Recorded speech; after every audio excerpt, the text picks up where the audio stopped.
All right. Ladies and gentlemen, boys and girls, veterans, and all you amazing people out there who love you some veterans.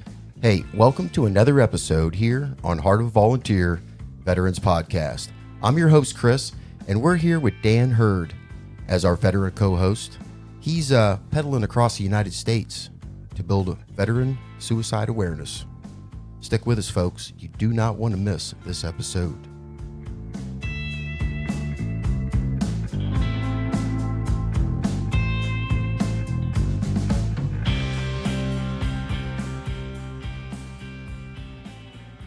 All right. Hey, everybody. Welcome to the show. I don't have a show number because this show is really was just hip pocket by chance.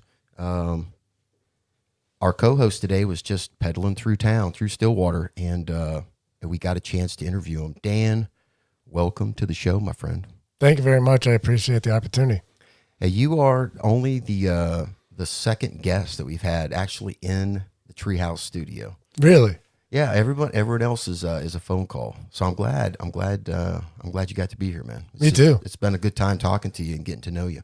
It's been a great time, and I think seeing it now and getting this time that we've been hanging out, the future phone calls will be even better. Yeah, they will. They will be.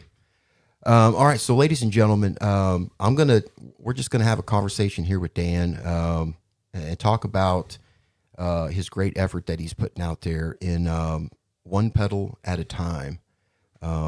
Dan, first, give us some background on you as far as your service, where you're from. We're going to have you on and do a bigger episode down the road, literally. But for now, with the little bit of time we have, because you got to move on, just kind of give everybody kind of the highlights, and then let's move into what you're really about here. Yeah, so I'm a Navy veteran. I served from 2007 to 2011. I'm from Massachusetts and did 2 deployments in the Navy. So, it was an interesting time in my life, and I enjoyed a lot of it. I wasn't able to re-enlist because of the downsizing that they were doing during that time, and got out and I dealt with some issues. Ended up trying to commit suicide 3 times, and I was already planning a 4th, and a friend ended up getting me on a bicycle. What, I've heard a lot of people talk about, bike riding, road bikes, changing their life. How did it change your life, man, going from wanting to commit suicide for the 4th time, which we're going to talk about on another episode, I hope. How did that change you? What was the spark, man?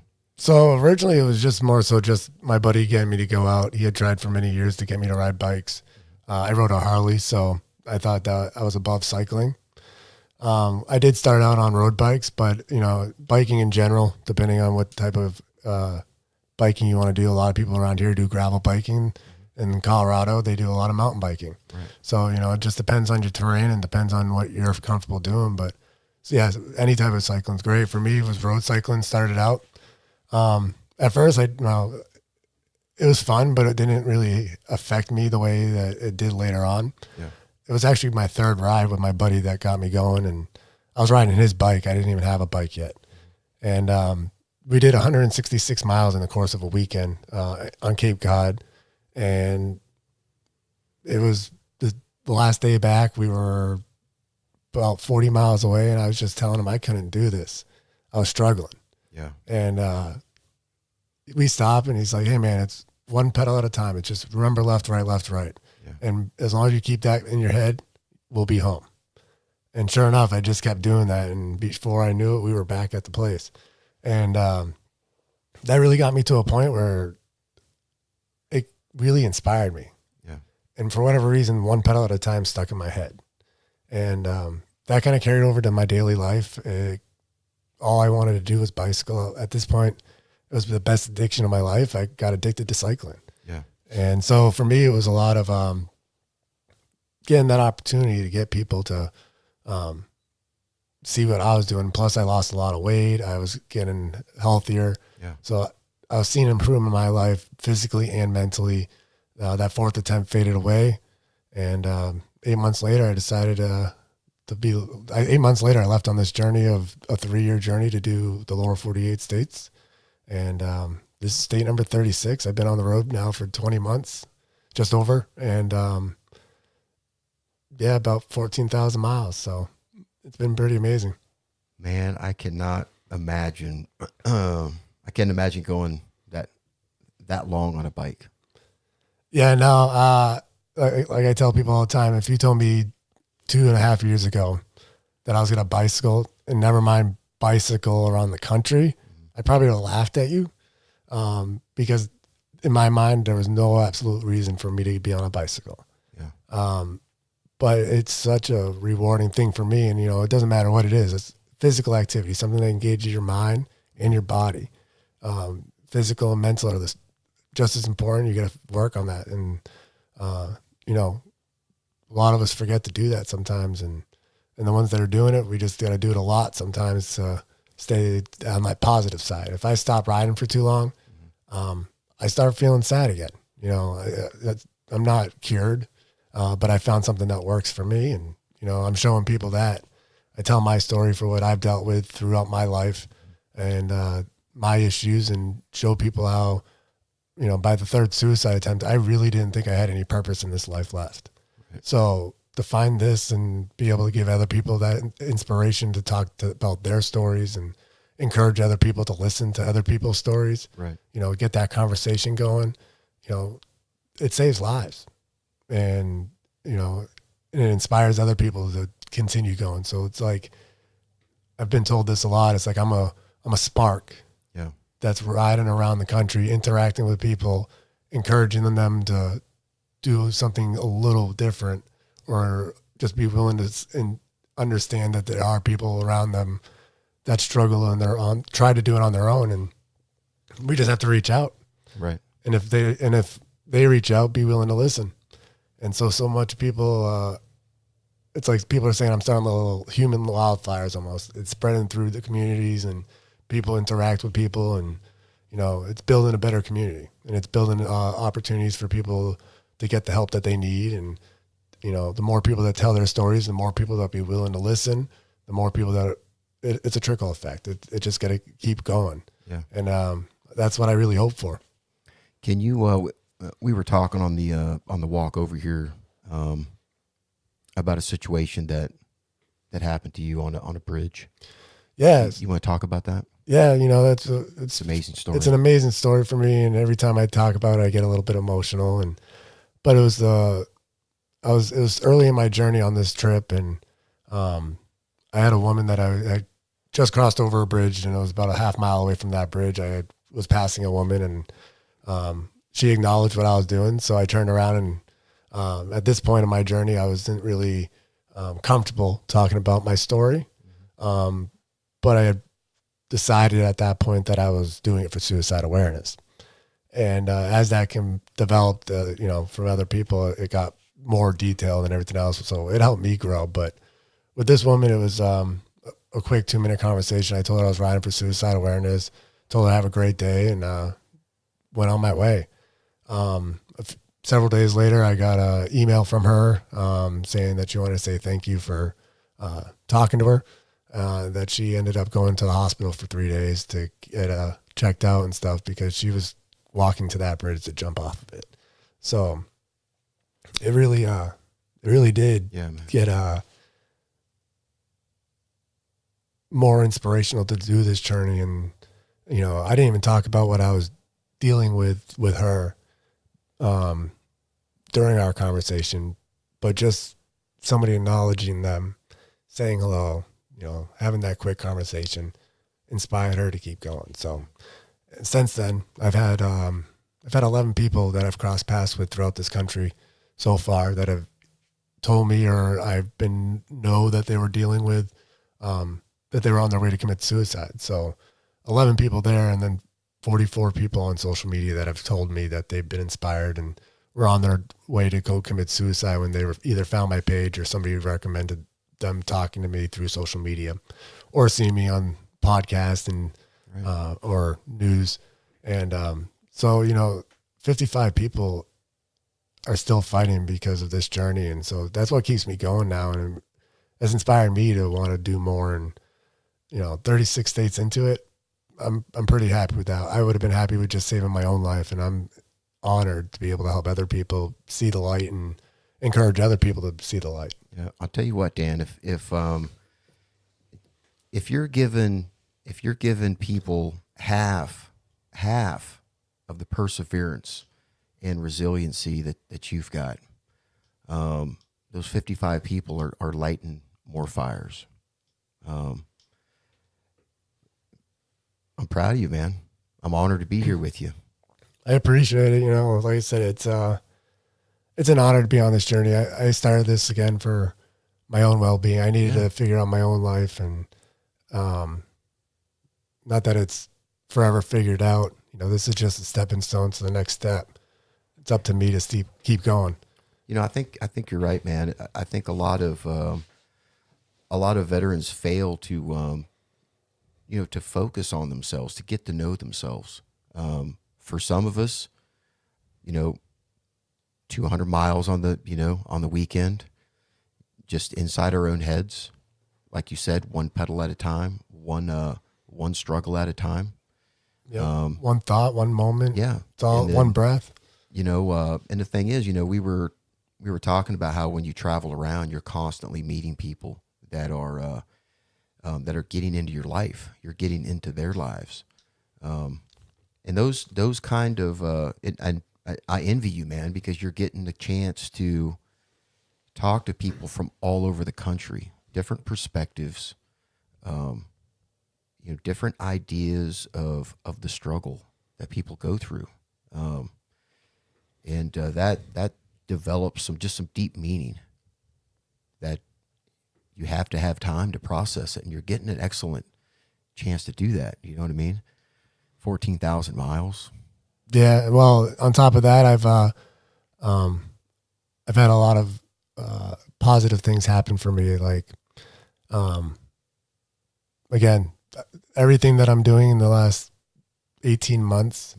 Again, if you told me 2 years ago that I was going to do any of it, I would have told you that either I'm not qualified for it, it's not something I want to do, or anything like that. And those three things are bicycling, for one. Yeah. I own a nonprofit organization called the One Pedal at a Time movement now, right. Which is trying to get it to the point where we can help other people, including also contributing to the Mission 22 Foundation. Mm-hmm. So, trying to get these organizations to be further helpful and just being part of the movement. It takes all of us to be part of a movement. So are you guys doing, if a veteran listens to this episode, and they're like, my brother has a bike that he doesn't ride anymore, I want to do this. Can they link up through here and start their own ride? Yeah, so they could do any through the One Pedal at a Time movement. Mm-hmm. We just started it this year, so it's still trying to work out kinks and everything. But we already have a guy that wants to be part of it for us. He's walking the country right now, and then there's other people that are also that have asked about it. We just haven't got it set up yet, but that is something that we're planning on doing soon and getting it established so that they can do their own rides and different things and raise funds for the One Pedal at a Time movement. Now, what about now on your website? It's got like where you're at, where you've been, where you're going, right? It kind of updates. So that's on I have two websites. It's kind of awesome, actually, but a lot of work. So, but yeah, I have two websites. My journey is documented on ridewithdanusa.com, and that's through social media as well. Right. So you can see my maps, where I am and where, like, what cities I'm in, at least, or stop point. And then you can see my projected route, which has significantly changed throughout the journey. Yeah. But they can see all that. I post almost every day, so they can follow my journey about it. I stop at a lot of different places. If it's free, it's for me. And I say that because a lot of my journey, I started this journey with no savings. I planned on doing it with no savings so that I could show people that are dealing with financial and daily struggles, which is a lot of people that unfortunately commit suicide, that we can survive. And, I had to prove that to myself as well, because that was one of my issues. And, so it got to a point where I was getting so much help from people that, I didn't, I've been on the road for 20 months now, and I've done pretty well. I've been very fortunate to have a lot of people host me. Like even here in Stillwater, I have a host. Yeah. I have one for tomorrow night. Right. One of the veterans here at school. So, all these things that come into play, and it's all just kind of like a trickle effect. I don't plan for it. I just meet the right people at the right time, just like walking into you type of thing. Yeah. Well, I got to tell you, man, just like every veteran out there and everybody that's committed suicide or attempted it, they have so much to offer. You know what I'm saying? And you see that now, how much you have to offer. Absolutely. To not just veterans, man, to just to humans in general. You're a great natured dude, man. I wish you lived around here. I'd love to hang out with you. We had like little smoke, little chat, and yeah, man. I'm glad you got on the pedals, man. I'm glad you're sticking around with us. I am as well, and that's the thing is, people are looking for the end goal, like the end cure. Yeah. To mental health, to be permanently fixed. Bicycling helps it a lot. That helps it a lot. Right. So it does. I try to continue to stay inspired by using those things, and but if I stop for too long, I'm going to end up being depressed again. Right. So it's forever fighting, but you got to learn how to deal with it. Now, when you say stop, are you saying like, you stop and you're kind of on your own? When you stop, is it that the part of stopping, or is it you just really need, that much, pretty much need that much endorphins to keep myself happy. Right. And, when I say stop, like I've been on this journey for 20 months, but I'm not riding every day. Otherwise I'd probably be done with the journey. Yeah. But I stop in communities. I stop in different places. Right. Like you're doing here in Stillwater. Yeah. I'm here for a few days, but there's been other places where I've stayed for a couple of weeks. Where I started my nonprofit in Mobile, Alabama.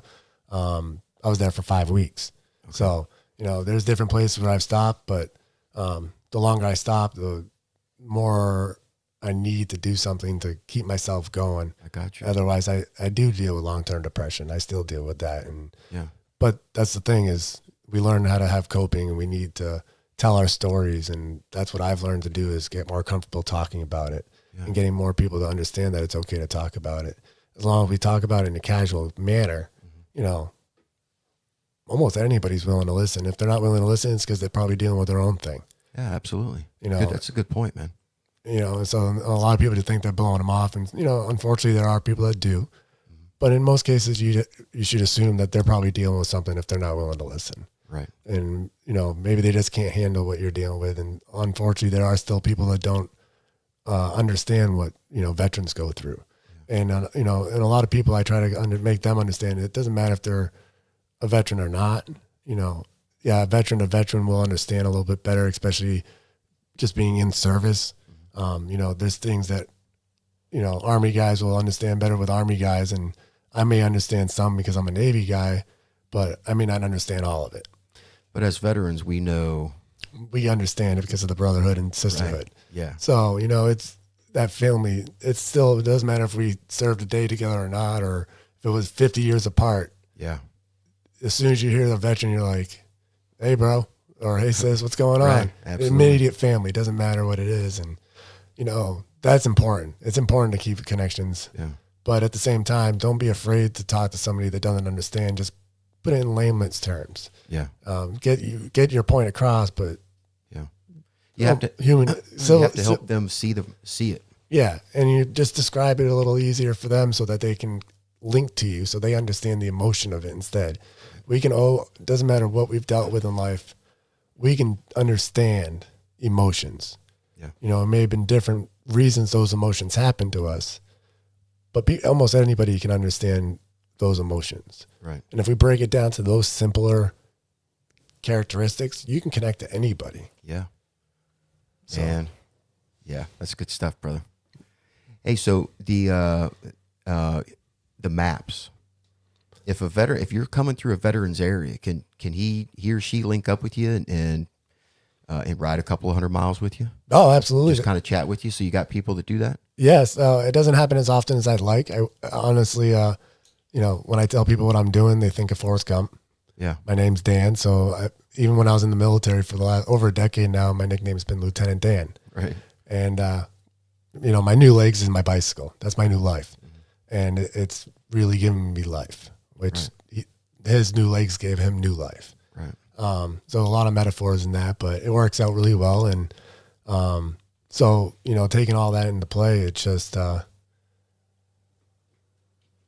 forgot the question now. No, about, other veterans coming and riding with Oh, you. yeah. So, sorry. No, you're good. And so then, other people can. I've had people join me for a few days here at a time. A lot of people still have jobs and things that are going on, so they can only join me for a few days. Most I've had anybody ride with me is 5 days. Mm-hmm. But anybody's always welcome to join me. It's like the Forrest Gump on a bike thing. Now where are you heading from here? From Oklahoma, you're going where? So from Oklahoma, I'm going to Texas. I'll be there for the winter, and then I'll make my way back up through New Mexico. I'm going to hook you up with Jared Bliss. Jared Bliss is a veteran down there, and they do a lot of cycling for veterans. Can't remember the name of the organization, but I'm going to get you guys hooked up. He'll be happy to ride with you. All right. And plug you into what he's got going on down there. So if you're going to be there for the winter, you guys can probably do quite a bit of veteran work. He's around the Dallas-Fort Worth area. All right. Yeah, I'll be there probably when I leave Oklahoma City. Okay, I'll give you his information before you leave. Okay. So you guys get you guys hooked up. Yeah, man, that would be awesome if there were some veterans out there that got a chance to ride with you. Like you said, man, they were like, they're drawn to it to go out there with you and pedal, mm-hmm. and to talk about it. I mean, I don't know about the Navy. You guys probably don't road march quite, very often, but in the Army and the Marines, we would walk long distances. And I remember going on a 10, 15 mile or 20 miler and figure out like a couple of years of my life during that period. It was transformative. It hurt. Yeah. But it was transformative. I'm getting that's kind of the idea. Yeah. You have to be uncomfortable to be comfortable. Yeah. We push our bodies and our minds to a certain point to be able to lift or tolerate more pain for, anything. If I jumped on a bike 2 years ago and started doing exactly what I'm doing now in the mountains, I would have died the first day. Right. And I was like, this is not happening. But I built up the pain. I dealt with the pain as it went until I got to the point where I was like, I can climb this mountain. Right. And sure enough, that mountain took me 15 hours to climb. 5 hours to climb for 15 miles. Mm-hmm. So I was very slow, but I did it. Yeah. And I kept riding after that. So. Yeah, I couldn't do that, dude. My legs would fall off. That's a lot. Yeah. How old are you, Dan? So I'm 30 right now. Okay. Yeah. Okay. And just let's see. I started in Plymouth. I started on March 5th of 2018. Mm-hmm. Just about 14,000 miles and 36 states. It's just crazy, actually. Yeah. Oh, and this is my 98th interview. 98th. Yeah. Okay, I feel pretty good about that. 98. What's what are you looking forward to, man, in the future? You know what I mean? Like, what how's it looking for you? What do you see at the end? Are you planning on getting off the bike and going just like locally? What's what do you see in the future, man?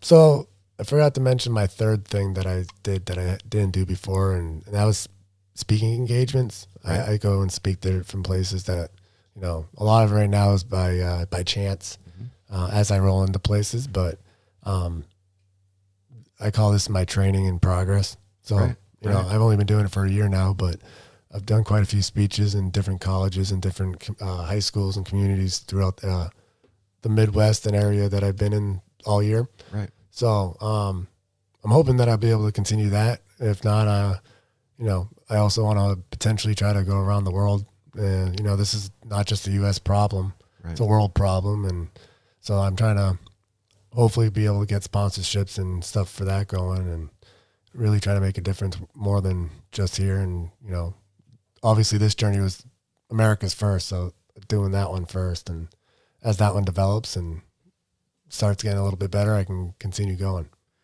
I'm telling you, man, you came to the right place. This should have been your first interview, Heart of a Volunteer. That's what you are, man. You're in the right place. Man, I'm excited, brother. I am. And like I told you, you're going to be coming, so you're wintering over in Texas. Like I told you, I'm potentially moving to up around the Denver area. Yep. When I graduate in May.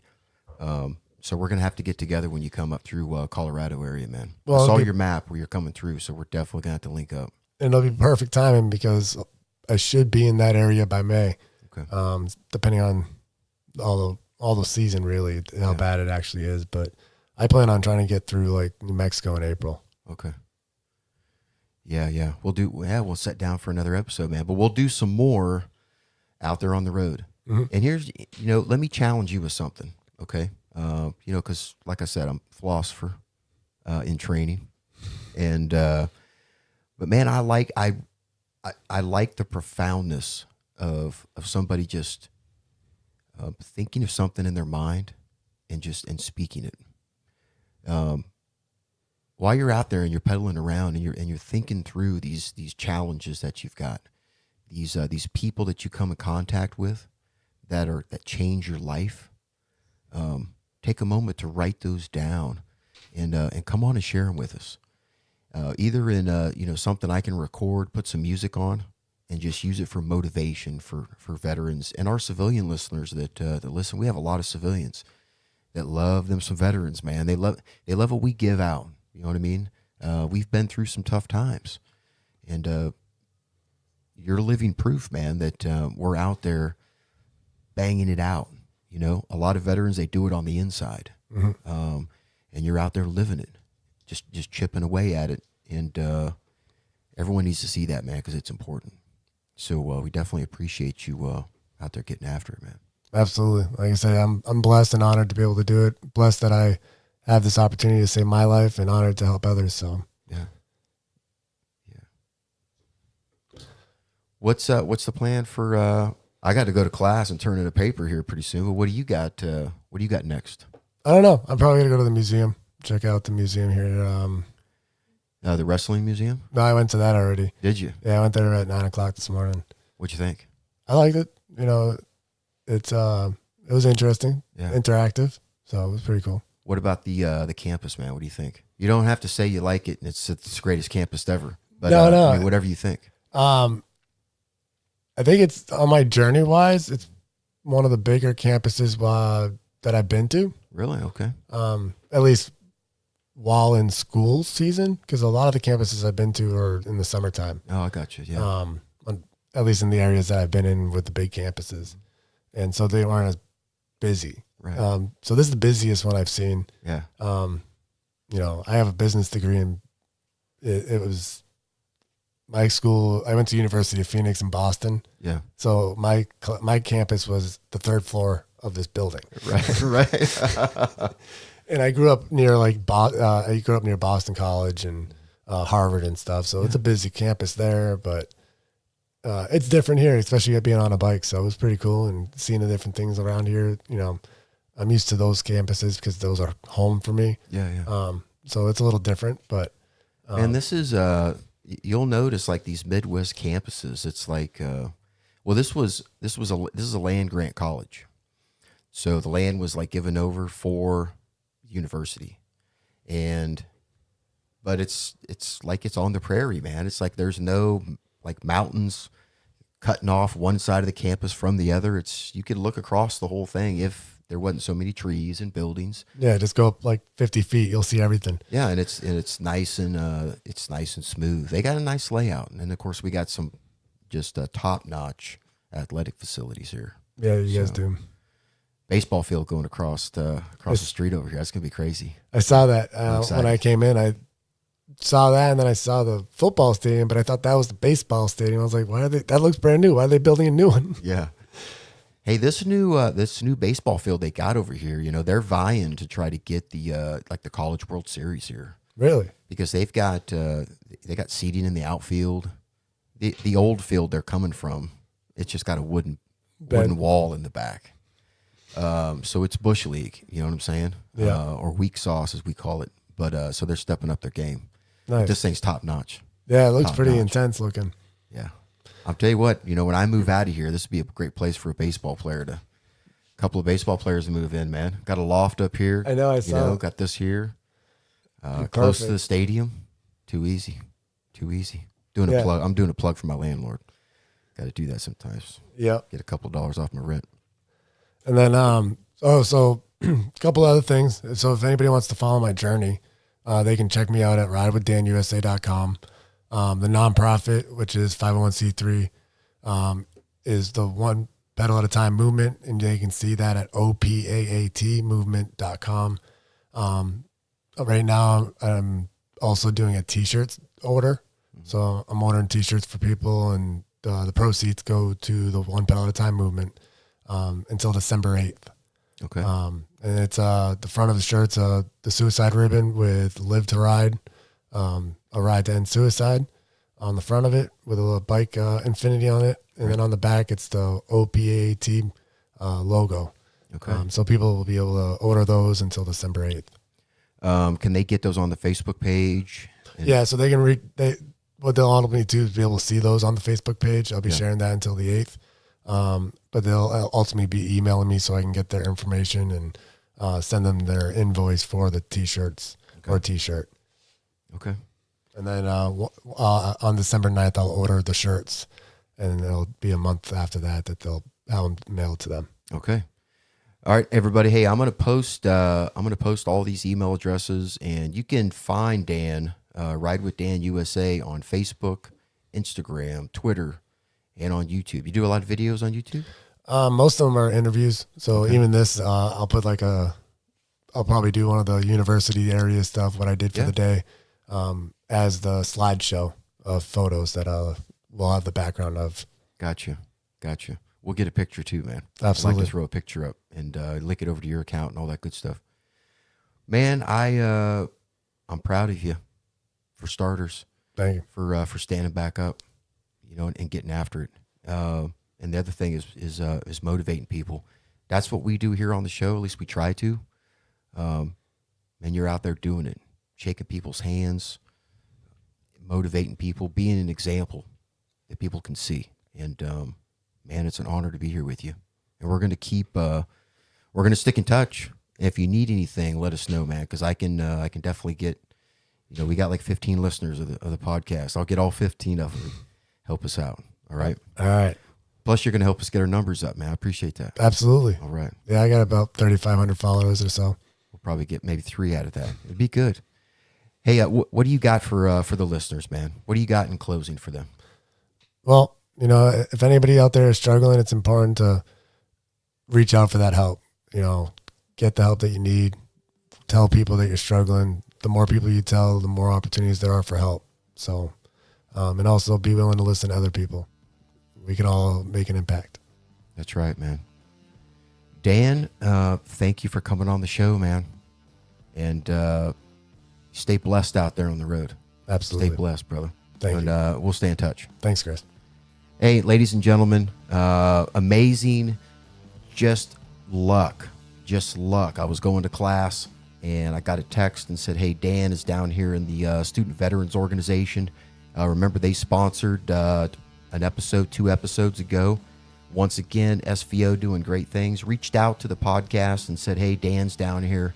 He's riding across the United States to build awareness for veteran suicide and suicide across the country. We got lucky to have Dan to be able to come here and record an episode and to give his message. So follow him on Facebook, his social media. Go to the web pages. Once again, I'm going to get all this stuff on the post. But ridewithdanusa.com, and then you've got opaatmovement.com. All right, reach out and follow him and support him. Okay. Everybody be safe out there. And once again, what an amazing day. What an amazing co-host. Everybody stay blessed. All right. Peace.